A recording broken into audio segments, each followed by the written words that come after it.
In today's video, I'll be sharing how you can move to the UK in a very cheap and affordable way.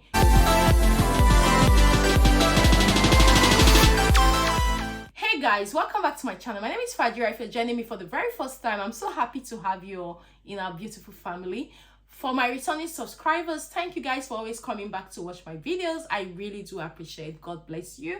If you're new to this channel, I create content on how you can migrate to the UK, jobs with visa sponsorship in the UK immigration updates, live in the UK, scholarship in the UK, like everything you can think about the UK. So if you're someone who is interested, please do hit on the subscribe button, turn on the notification bell, so each time I upload a new video, you're definitely going to be the very first person to see that video. As earlier mentioned, in today's video, I'm going to be sharing how you can move to the UK in a very cheap and affordable way.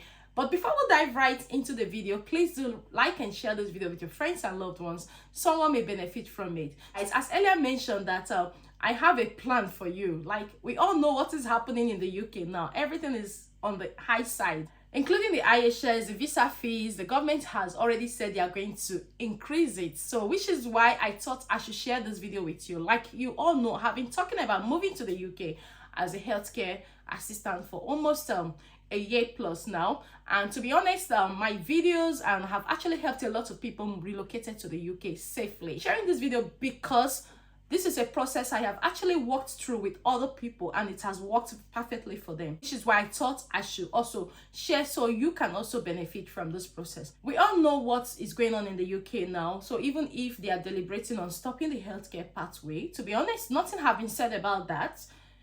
They still need healthcare workers. If you watch my previous video, you will see that I shared an article that the UK government still needs 165,000 healthcare workers from overseas to fill in the vacancies in the UK. So this is not when to say, oh, they are going to stop and don't proceed in your preparation. In as much as they are talking about stopping the pathway, at the same time, what I need you watching this video to keep doing, just keep preparing yourself. So before they think of bringing this pathway to an end, you may have relocated with your family to the UK. Now, the UK government have said that if you're coming to the UK now, your IHS has increased from £624 to £1,035 per person. Now, remember, if you're coming as a healthcare worker, even if you have 7 children you're coming with, you don't pay the IHS. You don't even pay for yourself. You don't pay for your husband, or you don't pay for your wife. You don't pay for your husband. You don't pay for your 6, 7, 8 children. Yes, it is free.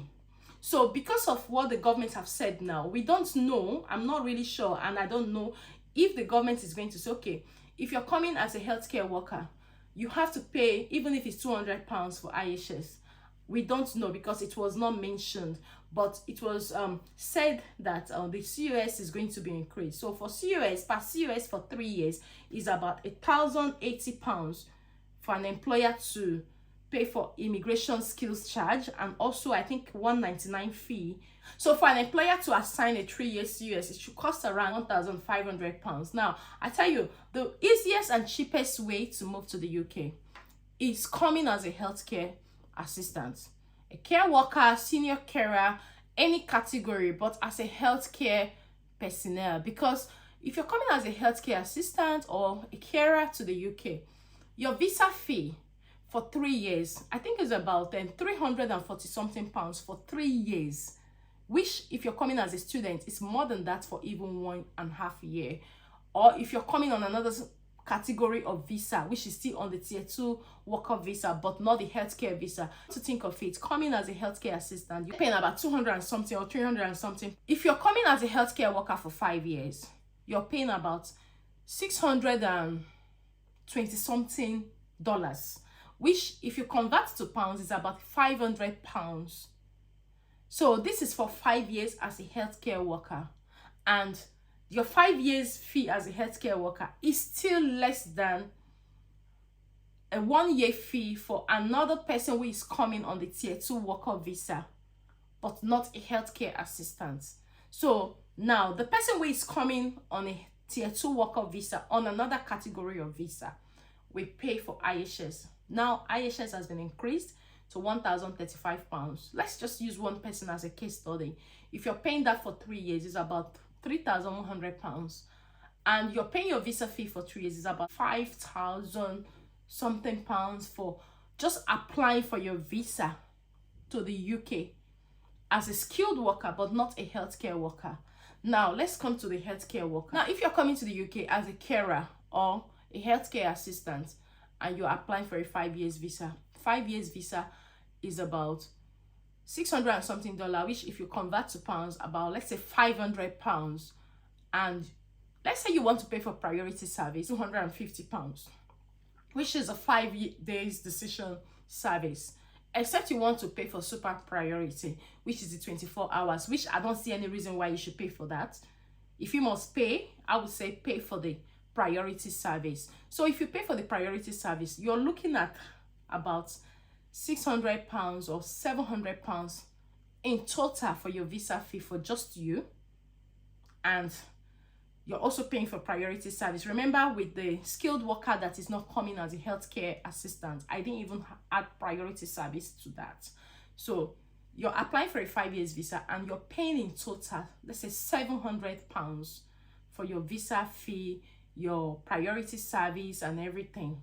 Whereas someone who is coming on the skilled worker visa, or maybe coming as a student, is paying more than that.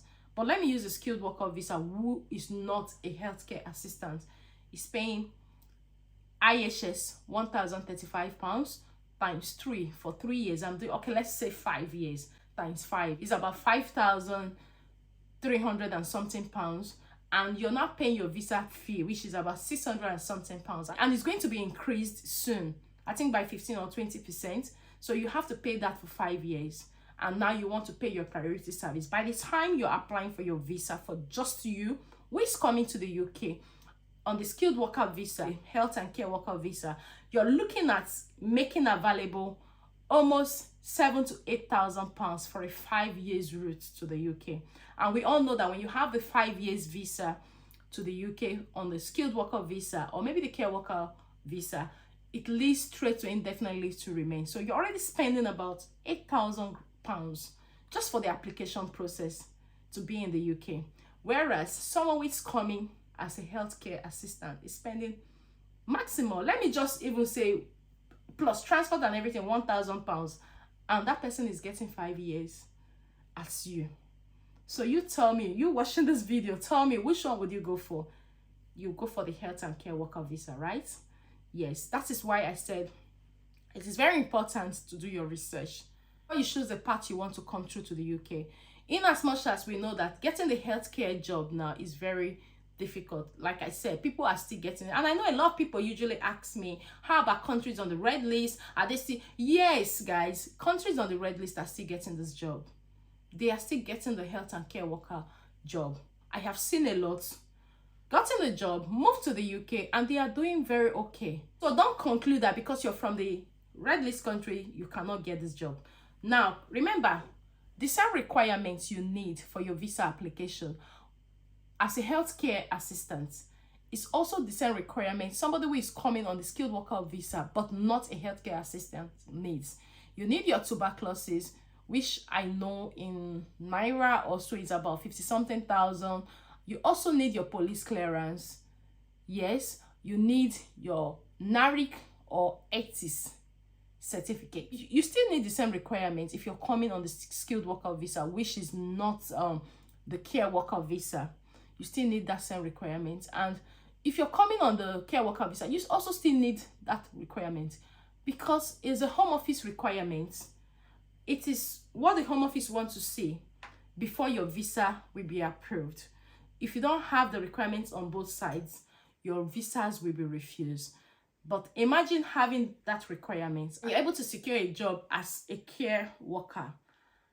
It's very easy for you to come into the UK and settle in fast. If you have that amount of money that somebody who is coming on the skilled worker visa but not a carer, if you have that about 8,000 pounds used for only their visa application, you will still use that money, come into the UK as a care worker and settle quickly as a care worker. Now, come to think of it, if the person who is coming on the skilled worker visa who is not a carer is coming with a wife and let's say 2 children, remember that the wife will have to pay for 5 years visa fee, have to pay for 5 years IHS fee.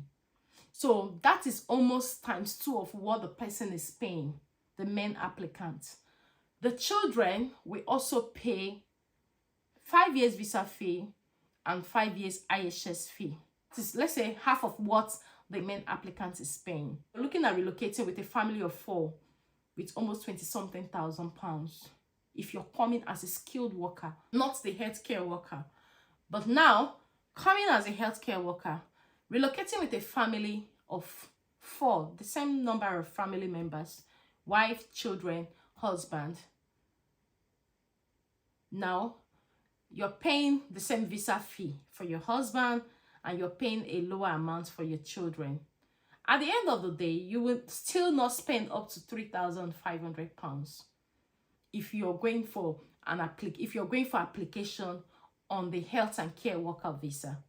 Which I think, for me, if you want to move to the UK, quick, fast, cheap, choose the healthcare pathway. I tell a lot of people, every information I share here, majority, I would say 98% of them are from my experience, because I've been in the UK as a student, dependent, until we got to our settlement in the UK. So everything I'm sharing in this video are things we have experienced. There are different routes, and if you don't choose your route properly, you may end up going back and back and back and back, and you may not be able to get to your settlement on time. Now, let's look at the study part. A lot of people come to the UK as students. They still struggle to switch their visas to skilled worker visa. They struggle. Like, I have seen a lot. I've had a consultation with a lot. So that is why I'm saying this. So you've paid your school fees, let's say 13,000-14,000 pounds. You've paid your IHS, you've paid everything, and you still get to the UK and you're struggling to switch your visa. And remember, you can apply for post-study work visa. But post-study work visa does not count towards your indefinite leave to remain, except you have to keep doing a PhD and all that to follow the 10 years route. But if you want the quick indefinite leave to remain in the UK, it's the tier 2 worker visa, which the cheapest between the care worker and other category is still the care worker visa. So imagine you come in as a student, you finish your study, you're looking for a company to take you, and they have not yet taken you. You still have to struggle to switch to the same care worker visa. So for me, I'm not saying don't study. I have my master's in the UK, and I'm not trying to discourage you from coming to the UK to study. But if you do the maths, you will know that even if you come as a care worker, you can still study and be paying in bits if you want to, than just coming as a student. And it's not even counting towards your indefinite leave to remain. So I would say look around the 3 and choose the best option for you. But I still say the easiest, the cheapest, the most affordable pathway to move with your family immediately to the UK is through the health and care worker visa. And I must say thank you to the UK government for opening that pathway for a lot of families, because initially a lot of people who are in the UK, I speak to them and they're like, even if they told them in their wildest dream that they will be relocating with families to the UK, they will not believe, because relocating to the UK is very expensive. I remember 13 years ago when I came as a student, it's an expensive project that if you're not prepared, you can't make it. But thanks be to God, and also thanks to the UK government for creating this pathway for people that didn't even expect to move to the UK with their families through that pathway. And I would say, if you're still in the queue, you're still planning to move to the UK, please keep pressing. Don't give up. I speak to a lot of people and I see some comments saying, oh, Fajira, I'm giving up. Guys, if you give up, you're on your own. Tell me, if you give up, who is going to do it for you? You have to keep pushing. I've seen people that pushed and pushed and pushed, and finally they got their COS. And they are currently preparing to move to the UK. Call the care companies. Search for them. I know some of the challenges a lot of people have is patience. Being patient to go through the license-sponsored list and search for them. But if you can have that patience to do that, you can move to the UK without paying a dime. I've seen some companies, when this whole thing started before, that paid even up to visa fee. But most of the companies, they won't even try that anymore. Some of them even want you to pay for your COS because they've had a lot of bad experience, which sometimes I don't blame them. And sometimes I do, especially when the prices are so high. So this is the best time to do your math. And if you're focusing on the healthcare, focus on it until you achieve it. Don't put your hands here and just focus on it, because for an average family, that is the easiest route. I'm telling you from experience, from my work as a recruitment consultant, that is the easiest route you can move to the UK with. So guys, we've actually come to the end of this video, and I hope you find this video helpful. And if you do find this video helpful, please do like and share with your friends and loved ones. Someone may benefit from it. But before I go, I have a good news for you, that Fajira's Concept Limited is officially registered and we are open for business right now. So as a recruitment consultant, I have a lot of packages I do, which I'll be sharing soon. Whoever is interested can contact my organization and we'll be able to help you out. So guys, do take care and see you right in my next video. Bye bye for now.